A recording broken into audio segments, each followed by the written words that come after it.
Hello BookTube! Today on my 2023 library tour, I will be talking about the other half of the books on this shelf. These books are my non-history, non-fiction. So let's get going because again, I'm doing this in the morning and I need to get ready for breakfast. So first up is a work of mythological research, I guess is the best way you could describe this book. It's Dionysus, Archetypal Image of Indestructible Life by Carl Karenyi. This is a book that looks at the history of the worship of Dionysus and interpreting it through a largely, if I remember, kind of a Jungian-esque interpretive system. I've had this book for a very long time, and a few years ago I finally got around to reading it, and it was quite good. Also by Carl Karenyi, this is The Gods of the Greeks. This is a look at Greek mythology through the rubric that these gods actually exist, in a way. It's really good. I quite enjoyed it. Been far too long since I've read it, though. Although, I might get around to it at some point. This is a work of literary criticism and literary theory. This is Anatomy of Criticism by Northrop Frye. At one point, when I wanted to be an English lit professor or an English professor, I wanted to focus a bit at one point on theory. And so I picked this up when I was in San Francisco, and I've never been quite all that fond of this book, actually. Next is The Language of Invention by David J. Peterson. This is all about conlang and this sort of stuff by the author of, he created like the Dothraki and Valyrian languages for Game of Thrones and other sci-fi and fantasy properties that needed artificial languages. Not a very good book, actually. Every time I try to read it, I get a headache. Not necessarily because it's it's over my head, but because it's just bad. This is Visions of War by David D. Perlmutter. I picked this up for my very first college class, and I still have it for some reason or other, even though I haven't read it in like 20 years. Next up is Me by Elton John. This is his autobiography, and it is really good. Really good. I first read that for the BookTube Prize in 2020, and also picked up The Yellow House by Sarah M. Broom for the BookTube Prize, and this one is also really good. It's a memoir of her life in New Orleans, as well as beyond it, but it is great. I haven't read it forever, though. Probably should. Next is 1000 Years of Manga by Brigitte Koyama Richard.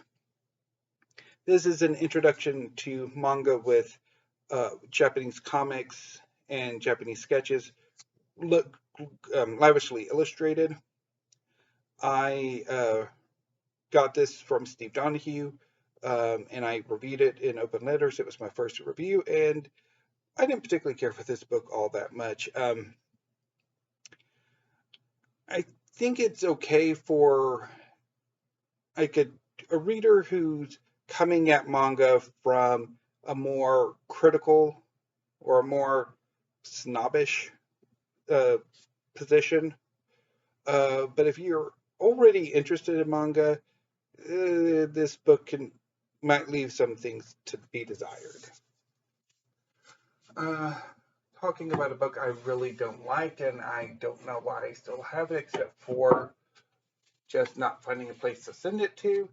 This is Mediocre by Ijeoma Oluwa. I read this for the 2021 BookTube Prize, and it stank.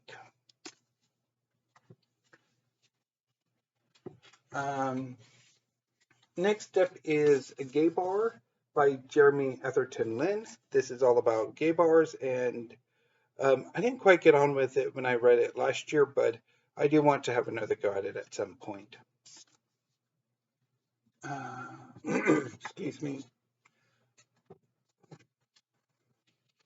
Next up is Imagined Life by James Treffel and Michael Summers. This is a book that extrapolates and explores the possibilities of alien life on various types of planetary environments. I've read it twice. The first time I liked it, although I thought some of it was a bit annoying. The second time I didn't get on with it quite as well. But maybe a third time will do wonders. But I picked it up largely because, well, creatively I'm mostly interested in fantasy. I do have some science fiction ideas, and I thought that book might help with that. A much better work of history, not history of science, is The Brilliant Abyss by Helen Scales. This is a book that looks at the deep oceans, and it is magnificent. I love it. I really wish I had more science books in my collection. This is the first of two books by Robert McFarlane. The Wild Places, this is where he basically tramps all over the British Isles and describes some of the places he goes to. I picked it up last year and I didn't get on with it, sadly, but I'm hoping I can do a Bell redemption of this at some point this year. Okay, I need to be careful, otherwise books might start to fall all over the place. I'll get to you after I do McFarlane. Next up is, I think, McFarlane's most recent book and one of the books I read for the 2020 BookTube Prize. I was a judge for the nonfiction for all the rounds in that inaugural year. This is Underland by Robert McFarlane. This is basically him going around the world looking at underground places, and it is awesome. I really loved it. How this is going to go. I need to be careful because some of the books on this end have a habit of wanting to fall over and smash into things under it.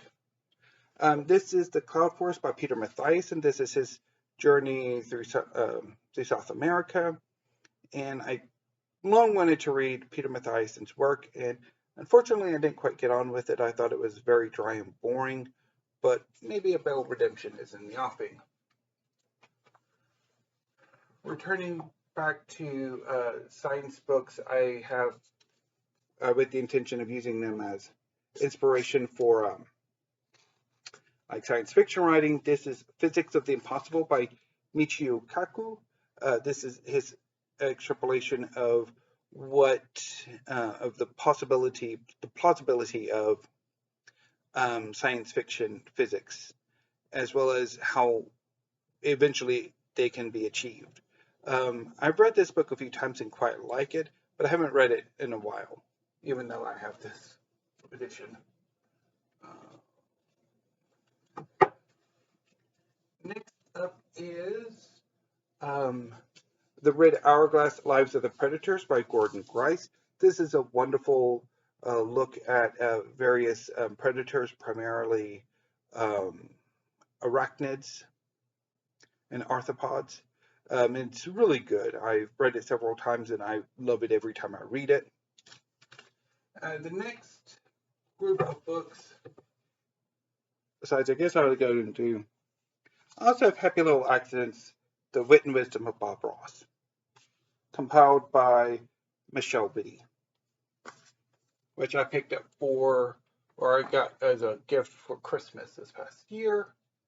So the next batch of books are all that I have in the Reaction Animal series. There are a series of books that look at animals and basically give bits of natural history, biology,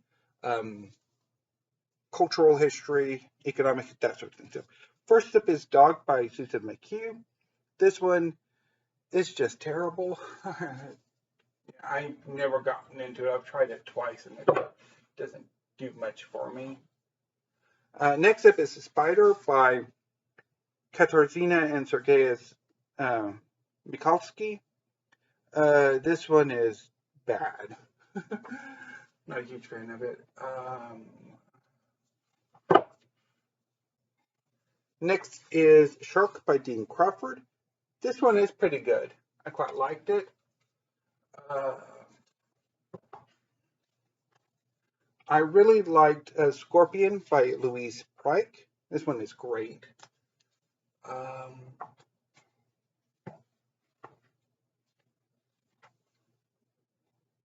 Wasp by Richard Jones is amazing. I loved it. Uh, I really loved Squid by Martin Whalen. This is amazing.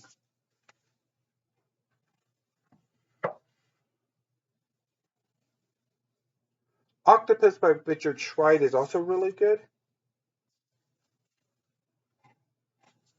Um, Owl by Desmond Morris was okay. This was one of the first ones that I started to not necessarily get on with them as well as I would have liked. And then I have Cat by Catherine M. Rogers. This one was certainly better than Dog, but it was mostly cultural rather than other things. And the next two I haven't read yet. They're the two that I just most recently picked up at the end of last year. First up is Pelican by Barbara Allen. And finally, Moth by Matthew Gandy. So that concludes the other half of this long wall shelf, and also the non-history nonfiction, which I think I will probably title this the I Need More Science Books part of my library. So tomorrow I will be doing the headboard bookcase, which will be the manga of the headboard, alongside two towers of bookend books. But anyway, BookTube, I'll be back later this afternoon with some tag videos, maybe two, I don't know, depends. But anyway, I need to go and get started on breakfast. Until see you next time. Thank you. Have a great afternoon, since I won't upload this until the afternoon. And Steph and I will see you next time. So until then, thank you and stay safe.